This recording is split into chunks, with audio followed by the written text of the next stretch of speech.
في الحواديت والحكايات الشعبية البطل بيكون فارس على حصان أو شخص أقوى من كل الناس اللي حواليه، لكن في الحياة أنت ممكن تلاقي البطل ده تايه وضعيف، ممكن تلاقيه صاحبك أو جارك أو حتى سواق الأتوبيس.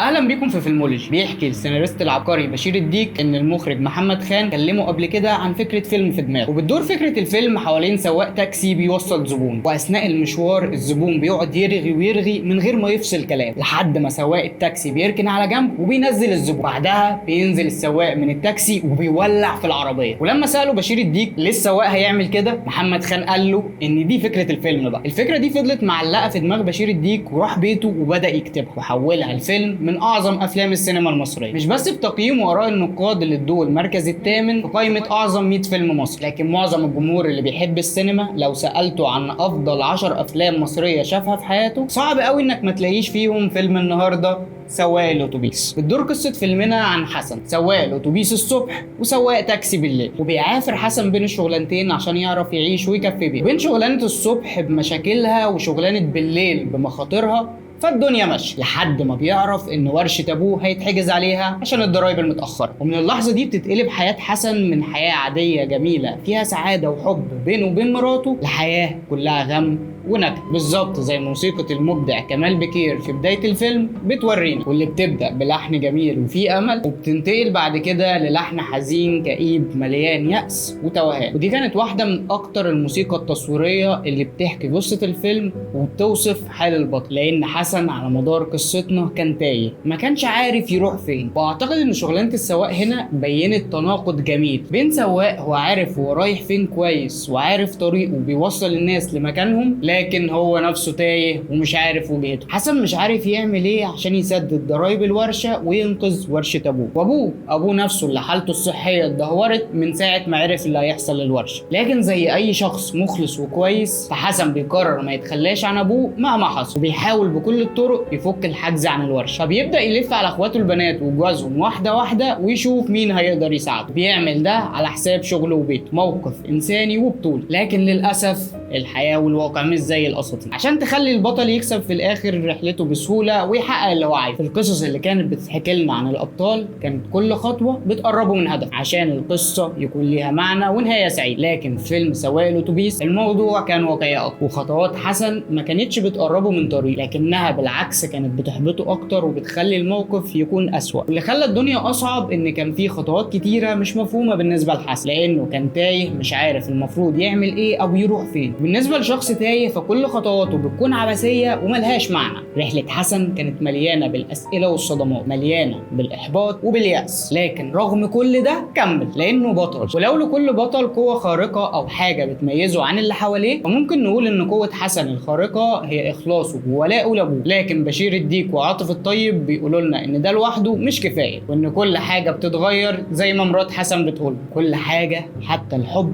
والناس والمصلحه بقت مسيطره على كل الناس على حساب اي حاجه واي حد. وده هنلاحظه في معظم الناس اللي في الفيلم، زي اخوات حسن وجوازهم ومرات حسن اللي بتتغير معاه لمجرد انه قرر يساعد ابوه. ودي حاجه واقعيه ممكن تحصل مع اي حد في موقف مشابه، ويلاقي ان اقرب الناس ليه بيتغيروا عليه عشان مصلحتهم الشخصيه. ورغم ان الموضوع بيكون مؤلم الا انها فرصه عشان نعرف مين بيحبنا بجد ومين بيتصنع ده، بالظبط زي ما حصل في قصه مشهوره جدا انا شايف ان الفيلم مشابه ليها في جزء كبير، وهي مسرحيه الملك لير لويليام شكسبير. الملك لير اللي بيقرر في يوم من الايام انه يوزع ثروته على بناته قبل ما يموت عشان محدش ياخد منهم الميراث ده لو حصل له اي حاجه، وقال لبناته انا هدي لكل واحده فيكم قد ما بتحبني. وبنت من بنات الملك لير كانت انانيه وعايزه كل حاجه، وقامت قالت له انا مستعد اختارك انت قصاد الدنيا كلها. بنت الملك لير الثانيه كانت ماشيه ورا جوزها وعايزه تديله اي حاجه عشان يرضى عنها ويحبها، وقالت للملك لير انا استغنى عن دنيتي وحياتي كلها عشانه. اما بنته الاصغر فمن جواها ما كانش هاممها انها تورث او تاخد اي حاجه من ابوها، كان كل اللي فارق معاها حبها لابوها ووجوده جنبه. وعشان ما تاخدش اي حاجه من ملك ابوها وثروته رفضت تقول له هي بتحبه قد ايه، وده اللي خلى الملك لير اتعصب واتبرى منها لانه كان فاكر انها مش بتحبه، او بمعنى صح كان فاكر ان الحب بالكلام مش بالافعال. لكن مع الوقت بيلاقي الملك لير بيفتكر ان محدش واقف جنبه غير بنته اللي رماها وكان فاكرها بتكرهه. ساعتها بيفهم ان الحب مواقف وافعال، الحب حاجه بنعملها للي حوالينا مش كلمتين بنقولهم وخلاص. وده بالظبط اللي حصل مع حسن اللي كان بعيد عن ابوه وعن ورشته، وابوه وثق في جوز بنته اللي كان عامل انه سنده وبيحبه، لكن لما حصلت المصيبه سقطت كل الاقنعه، او زي ما بيقولوا الشده بتغربل. وشده الحاج سلطان غربلت كل اللي حواليه وبينت ان محدش بيحبه قد حسن ابنه. لكن في مشكله، حسن ما بيشتركش مع الابطال اللي في الاساطير غير باسمه بس. اللي شبه الشاطر حسن اللي المفروض انه بيساعد الاميره في القصه المعروفه وبينجح في ده لانه شاطر، لكن حسن سواق الاتوبيس الحياه كانت دايسه على وشه. بعد ما اتطوع في الجيش ودخل 4 حروب، تحس ان حسن مات في كل حرب فيهم لدرجه انه بقى جسم من غير روح. وده هنلاحظه في اول الفيلم لما الحرامي بيسرق الست في الاتوبيس، وحسن بيكمل طريقه عادي ومش بيدي الاهتمام المطلوب منه كشخص محارب او بطل. لكن مع الوقت حسن بيبدا يتغير وبيحارب تاني، لكن المره دي حرب اصعب لانها مش شريفه، حرب ما فيهاش عدو واضح، وسهل قوي تلاقي ألد اعدائك عايش معاك في نفس البيت. حسن كان بيحارب في معركه الحياه القاسيه، لكنه كان قد المسؤوليه وما استسلمش، ومش مطلوب اكتر من كده عشان تكون بطل. وبمناسبه البطوله، فحسن ما كانش بطل بيحارب عشان رجوع ورشه النجاره بس، دي نظره سطحيه جدا للفيلم، لكن حسن كان بيحارب عشان ما يبقاش تايه عن العالم بتاعه. الورشه بالنسبه له هي كل حاجه حتى لو مش بيستفيد منها بشكل مباشر، لكن قيمتها عنده اكتر بكتير من مجرد ورشه. شعور حسن بالانتماء لابوه ولورشته والدفاع عنه عامل بالظبط زي جندي عنده استعداد يضحي بحياته عشان وطنه، زي ما حسن اللي ملوش جيش اصلا اتطوع وراح دافع عن بلده. لكن عاطف الطيب وبشير الديك كانوا بيسالوا سؤال مهم: هل الناس اللي حاربت وعرضت حياتها للخطر ينفع يكون مصيرها التوهان باقي حياتهم ويفضلوا يعانوا، في حين ان الناس اللي ما شاركتش في اي حرب حقيقيه عملوا ثروه وعايشين زي الفل؟ هل دي العداله؟ ولو خدنا السؤال لمرحله اعلى شويه من الحروب القتاليه اللي حسن خاضها في الفيلم، هل من العدل ان الانسان اللي بيضحي عشان الكل وبيتعب يفضل مدفون بالحياه، في حين ان الانتهازيين والاستغلاليين هم اللي يوصلوا؟ بصراحه الاسئله دي مش غريبه عن عاطف الطيب، لانه من افضل الناس اللي عملت افلام عن المهمشين او المنسيين في الارض. حسن وشله الأروانة اللي كانوا معاه في الجيش حياتهم كلها ما فيهاش اي انجاز حقيقي او تقدير من الدوله، وكانهم حاربوا طول حياتهم عشان ولا حاجه. بالنسبه لي حسن كان خايف من المستقبل اللي ملوش ملاك، كل حاجه بتتغير وما بقاش واضح العالم رايح على فين. عشان كده حسن كان بيحاول باي شكل من الاشكال انه يحمي الماضي بتاعه المتمثل في ابوه ورشته، ولو في سبب بيخلي المستقبل مظلم وكئيب فهو الناس اللي بتستغل معاناه غيرها، ودول للاسف وسطنا على طول حتى لو مش واخدين بالنا منهم. والمصيبه ان مالهمش صفات معينه او شكل مميز نقدر نعرفهم منه، والفيلم اكد على ده لما ورانا نماذج مختلفه جدا للمستغلين، من اول عوني مساعد الحاج سلطان في الورشه واللي سهل جدا تقابله في حياتك اليوميه، شخص متلون بيمثل الود والمحبه لحد ما يوصل اللي هو عايزه، او زي ما بنقول بيتمسكن لحد ما يتمكن، او زي الحاج تبعي اللي بيسيب اي حاجه عشان يصلي لانه متدين ويعرف ربنا، لكنه في نفس الوقت بينكر الجميل وبيجحد فضل الحاج سلطان عليه، وكمان بيقرر يستغل معاناته ويصطاد في المايه العكر. لحد البرنس اللي الفلوس بالنسبه له اهم حاجه، اهم من بيته اللي قلبه مخزن عشان يجيب فلوس اكتر، واهم من عياله اللي مش مهتم بتربيتهم عشان شغالين معاه وبيزودوا فلوس. ولما الحاج سلطان اللي ساعده زمان ووقف جنبه بيحتاجه، البرنس بيحط اسباب وحجج فارغه عشان ما يقفش جنبه ويسدد الدين اللي عليه. كمان هنلاقي جار الحاج سلطان اللي اسمه ابو عميره مثال قوي على الشخص اللي بيستغل حاجه الناس اللي حواليه، وبيحاول يتجوز كوثر البنت اللي اصغر منه بكتير، وبيلعب على احتياج ابوها للفلوس وقتها بشكل اقل حاجه تتقال عنه انه غير انساني. كل دي نماذج وانماط للمستغلين والانتهازيين حواليه استعرضها الفيلم عشان يقول لنا ان الموضوع اعقد من خيالنا بكتير وان الواقع مش جنب. ولان عاطف الطيب كان فنان صادق فهو عرض الواقع ده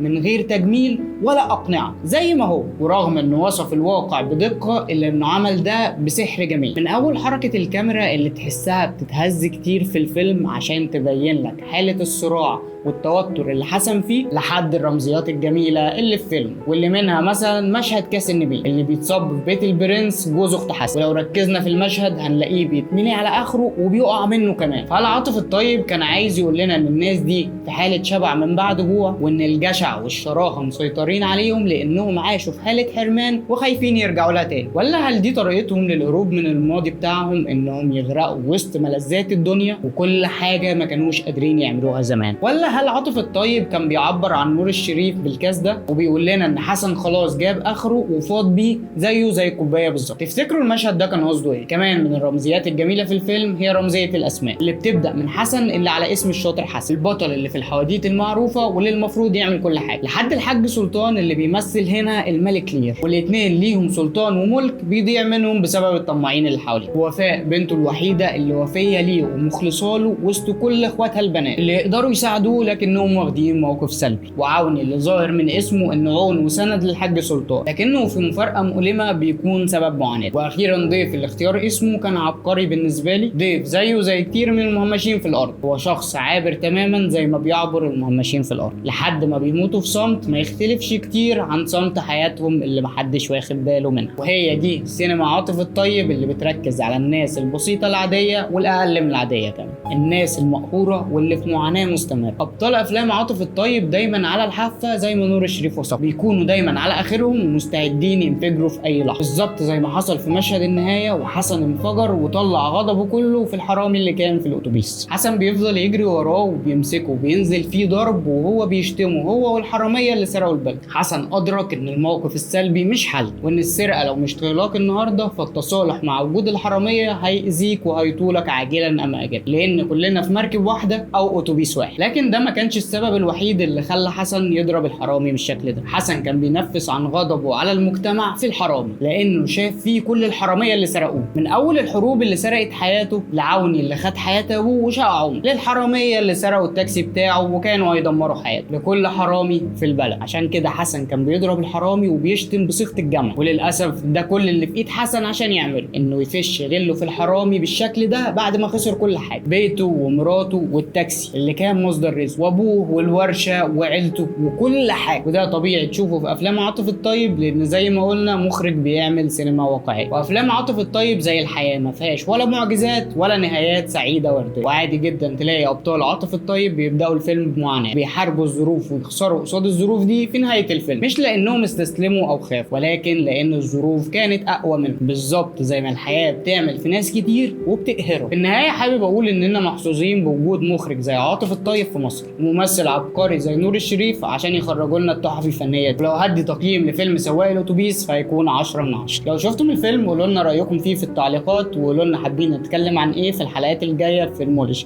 سلام.